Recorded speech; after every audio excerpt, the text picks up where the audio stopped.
तर राम राम मंडळी, आज आम्ही आलो आहे बेंगलोरमधील मेट्रो होलसेल मार्केटला. अतिशय मोठ्या प्रकारचं हे होलसेल मार्केट आहे बेंगलोरमधील.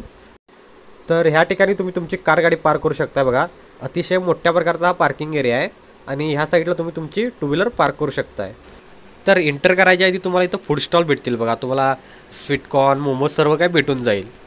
तर हे आहे बघा मेट्रो कार्ड, हे असणं तुमच्याकडे गरजेचं आहे. जर तुमच्याकडे मेट्रो होलसेल कार्ड नसेल तर तुम्हाला इथे एंट्री दिली जात नाही, त्यामुळे हे असणं तुमच्याकडे गरजेचं आहे. आणि हे आहे बघा एंट्री काउंटर. तर इथं तुम्हाला कार्ड दाखवून एंट्री करावी लागते आणि त्यानंतर तुम्ही ते ट्रॉली घेऊ शकताय. अतिशय मोठ्या प्रकारचं हे मार्केट आहे बेंगलोरमधील. तुम्हाला इथं सर्व काही होलसेल दरात भेटून जाईल. बघा, असे मोठमोठे सेक्शन्स आहेत बघा, 4 ते 5 तुम्हाला दाखवतो मी आता. जर तुम्ही अजून आमच्या चॅनलला सबस्क्राईब केला नसाल तर नक्की करा. असंच बेंगलोर आम्ही एक्सप्लोअर करत असतो, त्यामुळे चॅनलला नक्की सबस्क्राईब करा आणि ह्या व्हिडिओला लाईक करा. तर असे मोठमोठे सेक्शन्स अवेलेबल आहेत बघा इथं.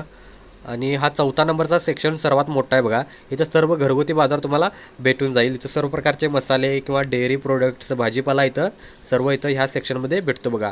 आणि या साईडला तुम्हाला वाईन शॉप पण अवेलेबल आहे, इथं तुम्ही वाईन पण परचेस करू शकता. तर आता आम्ही आलो आहे मीट सेक्शनला. तर इथं पूर्ण असा बर्फ पसरला बघा आणि त्याच्याखाली खेकडे, मासे पण स्टोअर करून ठेवलेले आहेत बघा. आता तुम्हाला एक दाखवतो मी. हे बघा, हे आता तुम्हाला माशाचा डोळा आणि तोंड दिसत असेल, तर पूर्ण बर्फ पसरला आणि त्याच्याखाली त्यांनी मासे स्टोअर करून ठेवलेले आहेत. तर आता आपण आलो बिलिंग सेक्शनला आणि आपलं बिल झालेलं आहे. तर आपण टोटल 13,000 रुपयाचे प्रोडक्ट परचेस केलेले आहेत बघा मेट्रो होलसेल मार्केटमधून.